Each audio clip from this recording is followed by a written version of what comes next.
सी times के सी संवाद कार्यक्रम में दोस्तों आज हमारे साथ हैं दिनेश सिंह ठाकुर, हितकारिणी महिला महाविद्यालय के स्पोर्ट्स ऑफिसर हैं और योग का भी इनका एक क्षेत्र है। मध्य प्रदेश योगासन जो बोर्ड है उसमें भी आप एक महत्वपूर्ण पद पर हैं। दिनेश भाई, हम आपका स्वागत करते हैं और सबसे पहले जो चीज़ जानने की ज़रूरत है, खासकर जबलपुर के मुद्दे पे हम बात करते हैं। जबलपुर में खेल की संभावनाएं और खेल गतिविधियों को लेके लगातार सवाल उठते रहे हैं। यहाँ के खिलाड़ियों को पर्याप्त सुविधाएं उपलब्ध नहीं। क्या लग रहा है आपको कि इस तरीके की स्थितियों में खेल गतिविधियों को बढ़ावा कैसे देंगे? जबलपुर में सर खेल गतिविधियों की बहुत बड़ी संभावनाएं हैं और बहुत बड़ी अपॉर्चुनिटी है। सरकार उस पर विशेष ध्यान नहीं दे पा रही है जबलपुर संस्कार धानी में। जैसा कि आपको विदित है कि पूर्व में इसको खेल धानी के रूप में कहा जाता था। यहाँ पर जितने भी फेडरेशन थे उनका हेडक्वार्टर जबलपुर में हुआ करता था, लेकिन राजनीति बस इसको ले जाके इंदौर और भोपाल शिफ्ट कर दिया गया। तो जितने भी एसोसिएशन हैं सब आजकल दूसरी जगह शिफ्ट हो गए। पर आज भी यहाँ पर बच्चे जो हैं नेशनल, राष्ट्रीय, अंतर्राष्ट्रीय स्तर पर अपनी पहचान बना रहे हैं अलग अलग खेलों में। जैसा कि पहले खेल गली मोहल्लों की संस्कृति रही कि हर गली हर मोहल्ले में मैदान थे, बच्चे वहाँ खेलते थे और वहाँ से तैयार होकर निकल के फिर स्कूल में खेलते रहे, स्कूल से आगे जाते थे। तो आजकल वो संभावनाएं ख़त्म हो गई, उसकी जगह मकानों ने ले लिया, मैदान पे अतिक्रमण, मैदान सिमट गए। और जैसा कि आपके सामने है रविशंकर शुक्ल क्रीड़ांगन, जो आज बहुत अच्छे तरीके से इसको डेवलप किया स्मार्ट सिटी के माध्यम से। लेकिन आज जो स्थिति हम देख रहे हैं वहाँ पे इतना पैसा ले रहे हैं कि एक गरीब बच्चा, खेल में मैक्सिमम बच्चे जो मिडिल वर्ग के और गरीब तबके के बच्चे होते हैं, जिनके फादर पिताजी लोग उसको पे करने की स्थिति में नहीं होते हैं, तो आज वो उसका लाभ नहीं उठा पा रहे हैं। तो आप लोगों ने इस मुद्दे को लेके कभी आवाज़ उठाई क्या? इस मुद्दे को लेके हम लोगों ने आवाज़ भी उठाई, कलेक्टर साहब से भी मिले, यहाँ के सब नेताओं से भी हम लोगों ने बात की थी और उस पर ये चल रहा था कि आने वाले समय में इसको नगर निगम अपने हैंडओवर कर लेगी। लेकिन अभी विगत 31 साल 30 साल के लिए शायद उसको लीज पे दे दिया गया है। तो आज ये स्थिति नहीं है कि गरीब बच्चा वहाँ जाके उस सुविधाओं का लाभ ले सके। ये लीज पे दे देना, उससे तो सरकार का अपना आर्थिक मुद्दा है, नगर निगम या स्मार्ट सिटी का।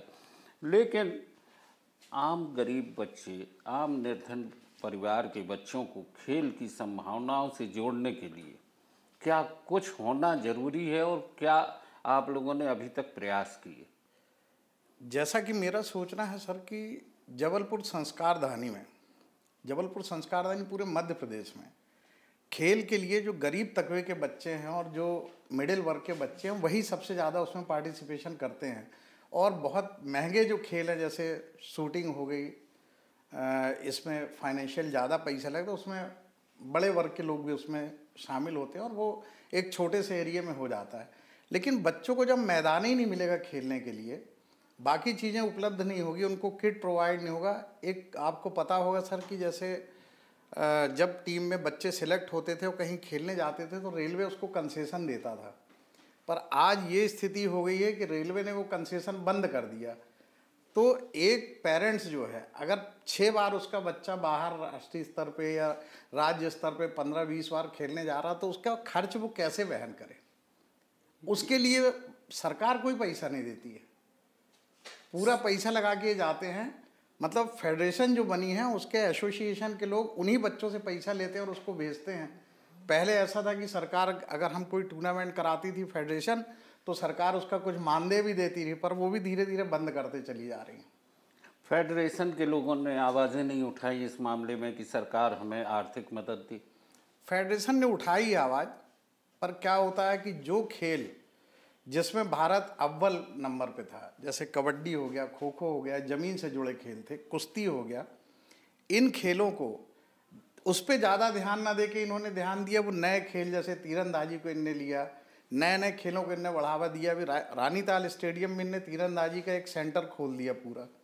तो उससे क्रिकेट का जो मैदान था जहाँ और अपॉर्चुनिटी थी, अधिक से अधिक खेल वाले वहाँ रनिंग कर लेते थे, खेल सकते थे, तो पूरा चला गया।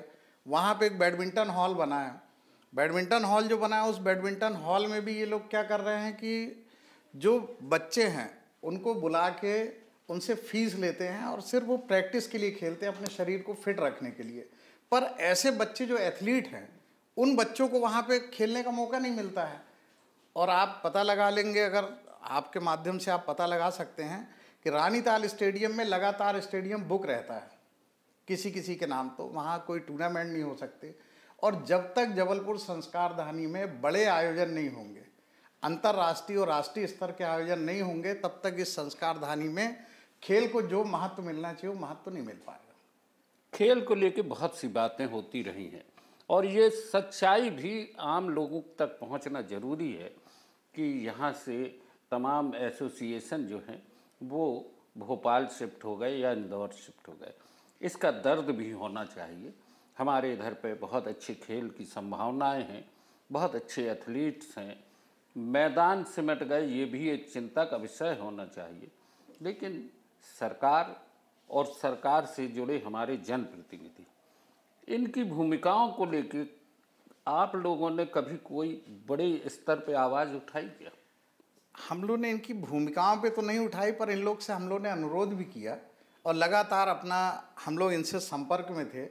और आप लोग के जैसे प्रेस और मीडिया के माध्यम से भी इनके पास जानकारी दी, पर्सनल जाके भी हम लोग मिले और हम लोग ने इससे उनको अवगत कराया कि अगर यहाँ के जनप्रतिनिधि, अभी हम एक उदाहरण छोटा सा देते हैं कि अगर इंदौर में कोई टूर्नामेंट होता है और वहाँ के मंत्री या वहाँ के जनप्रतिनिधि से कोई जाके बात करता है कि हमको आप ये इवेंट कराना, आप मदद करें, तो वो शहर से तैयार हो जाते हैं और वहाँ पूरी सुविधाएं वो खुद उपलब्ध कराते हैं और उसमें समय भी देते हैं। ऐसा एक उदाहरण अपने यहाँ भी हुआ था, जब खो खो का टूर्नामेंट हुआ था, तो उसमें हमारे यहाँ के 2 जनप्रतिनिधियों ने मिलकर उस टूर्नामेंट में पूरी मदद की, सरकार से भी उनको पैसा दिलाया, जिसके कारण वो राष्ट्रीय स्तर का खो खो का जो टूर्नामेंट था वो यहाँ सफल हुआ। तो ऐसे सभी जनप्रतिनिधियों को आगे आना पड़ेगा। आज बच्चा इस स्थिति में नहीं है कि वो अपना मैक्सिमम पैसा उनका परिवार वहन कर सके। अगर थोड़ा सा भी इन बच्चों के लिए कोई व्यवस्था सरकार ऐसा करती है कि जो बच्चे राष्ट्रीय अंतर्राष्ट्रीय स्तर पे हैं उनके लिए एक हॉल, उनके लिए मैदान उपलब्ध कराए, वहाँ कोच की सुविधा मुहैया कराए, जो राष्ट्रीय स्तर के कोच हो, जैसे यहाँ खेल युवक कल्याण विभाग है।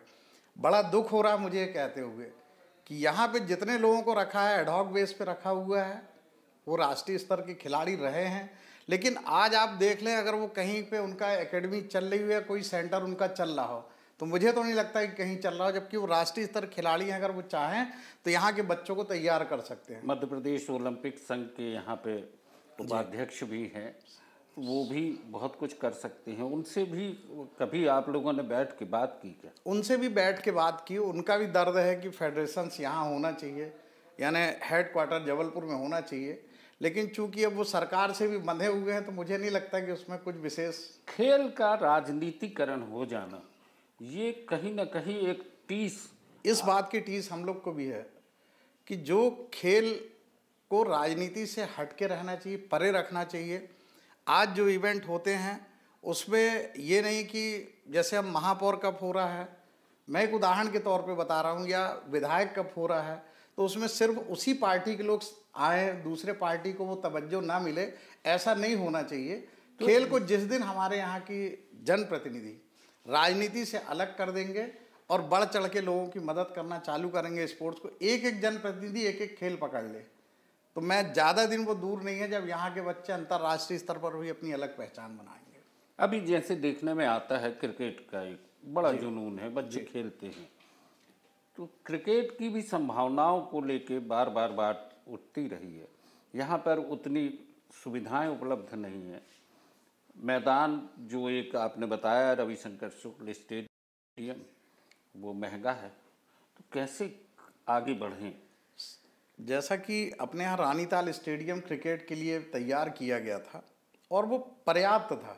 अगर उसमें चारों तरफ बैठने के लिए बैठक बना दी गई होती तो एक वो स्टेडियम था जो होलकर स्टेडियम से बड़ा रहता इंदौर के, और यहाँ पे राष्ट्रीय अंतर्राष्ट्रीय स्तर के टूर्नामेंट कराए जा सकते थे। लेकिन उस पर ध्यान नहीं दिया गया।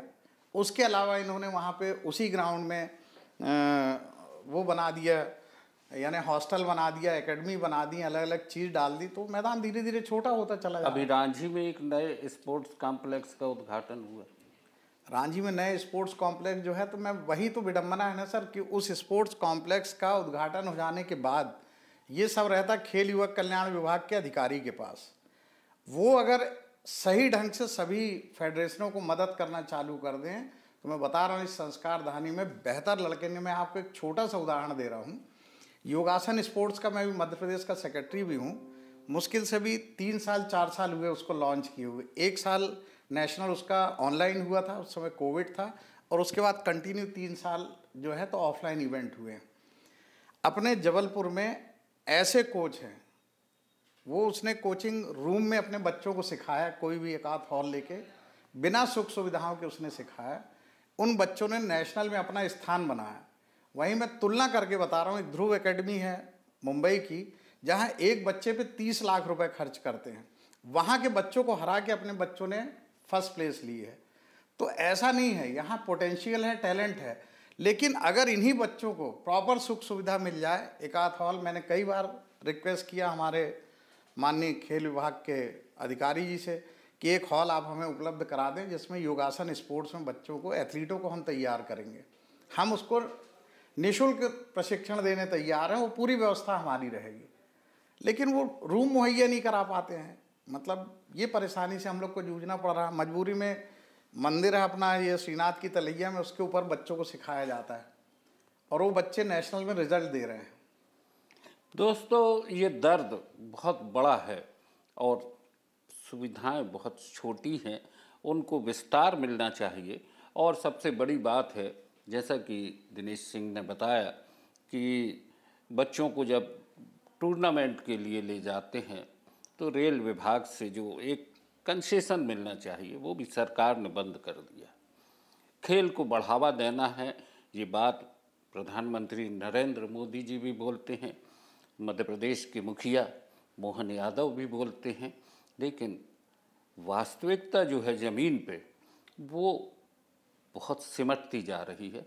खाली मैदानों में मल्टी लेवल पार्किंग खड़ी हो रही है, गाड़ियों की व्यवस्थाएं हो रही हैं, मैदान समाप्त हो रहे हैं। बच्चे कहाँ पर खेल का अभ्यास करें, ये एक बहुत बड़ा सवाल है। दिनेश सिंह जी, आपने सी टाइम्स के सी संवाद कार्यक्रम में चर्चा की, बहुत बहुत धन्यवाद। धन्यवाद।